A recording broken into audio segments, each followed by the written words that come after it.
Amin.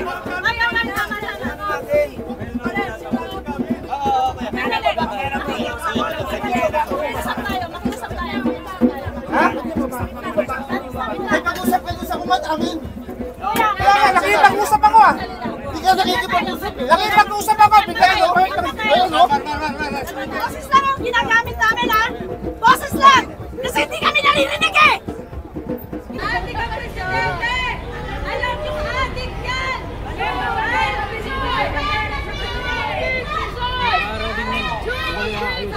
Hindi man yung makuha.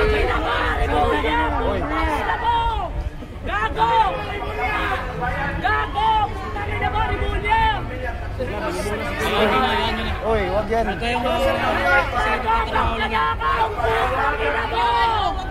Welcome back to Master Kalog, and don't forget to subscribe and click notification bell for more updates.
At ngayon naman, bigyan po natin ang pagkakataon ng mga magsalita sa sige na pahayag mula sa ating mga kapatid na Muslim.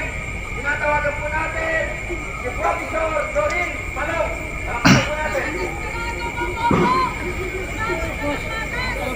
Ayan si Rimulya oh. Ayan. Ayan oh. Ayun, ang taas oh. Feeling! At kapal yung mukha mo. Feeling ka! Taki naman Rimulya. Kaya siya eh, kasi maraming bangko. Hindi man yung makuha. Gago! Gago! Kami na ba, Rimulya? Oy, wag yan.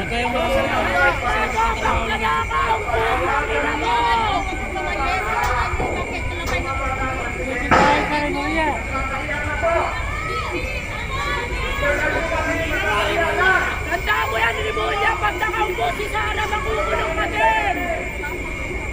Dapat parang dahil may mga pulis.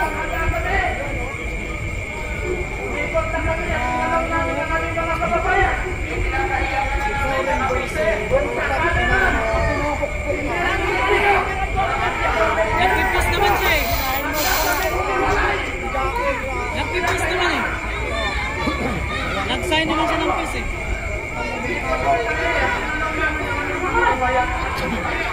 Oo, nandito yung ISIS.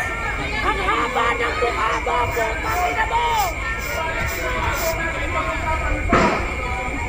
Start mo oh. Punta ka na oh. Kaya mo, di ba?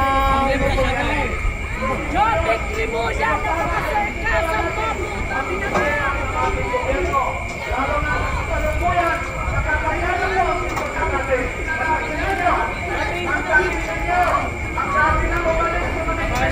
Ito yung maganda na mga sa tuwa.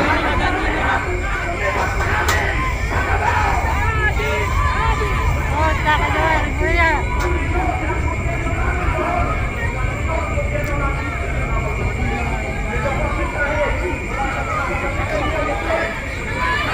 Ayan talaga, maraming korte.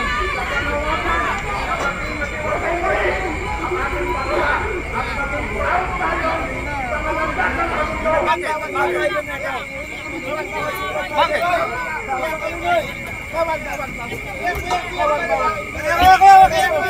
Hindi namin kilala siya, no? Hindi namin kilala.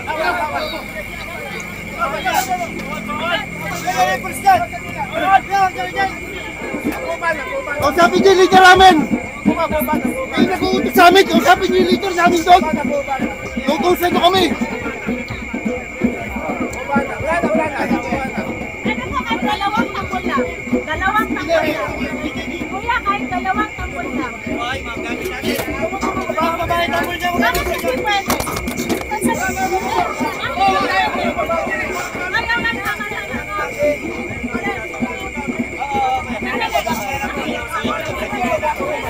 Makiusap tayo. Ay, pag-usap kayo sa kumat amin! Kuya, Nakipag-usap ako ah. Hindi ka nakikipag-usap eh! Nakipag-usap ako. Bigla nyo. Ayun, no? boses lang yung ginagamit namin ha. Boses lang. Kasi hindi kami naririnig eh. Hindi kami naririnig. Tax nga araw-araw kinakain na. Isang araw lang. Isang araw lang. Ang kalilang oras lang. Di aabot ang isang araw. Hindi na nga kami pinayagan mag-ano ng stage eh.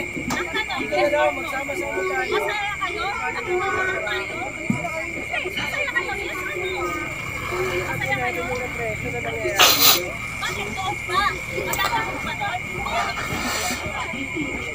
Masaya mo lang. Tumutugtog lang ang mga bata dito, no? Pero anong ginagawa nila? Bawal daw! Bawal daw, pero ayaw! Kampi daw sila sa mga masa, kampi daw natin sila. Pero napakalinaw ng ginagawa nila, no? Bakit inaalam nyo yung korupsyon? Sinosuppress nila ang mga bata para i-express kung ano nararamdaman nila towards the corruption. Hindi po kami manggugulo. I-express lang namin yung kalayaan namin magsalita at mamahayag na talagang ang nangyayari ngayon ay apektado lahat ng mga pamilya, mga pulis, mga anak ng pulis. Habang buhay po tayong mabubuhay sa ilalim ng mga kurakot na yan, tapusin na po natin yan. Ito lang po ang kaya namin gawin. Ang sumigaw. Ang sumigaw na dapat po tayo ay umayaw na sa ganitong sistema. Ako po si Amor Patino, and I am representing the women of the Philippines. Ako po, isang amin at isang palilang ng Senado. Ako muli ang sigaw ng sambayan ng Pilipino. Pilipino, ang kapwa ng Pilipino, ang sinasabing malinaw sa ilalim ng ating konstitusyon na inyong ipaglalaban at inyong paprotektahan. Kaya hindi katulad ng ibang mga grupo na sabi kayo. Grabe oh. Ipakita niyo sa buong mundo, sa inyo, dito lang sa Pilipinas. Kaugnay sa mga impormasyon na inyong nalaman at sa mga issue na kaakibat nito, mahalaga ang inyong opinion at katwiran. Don't forget to subscribe, like, and share. Thank you for watching.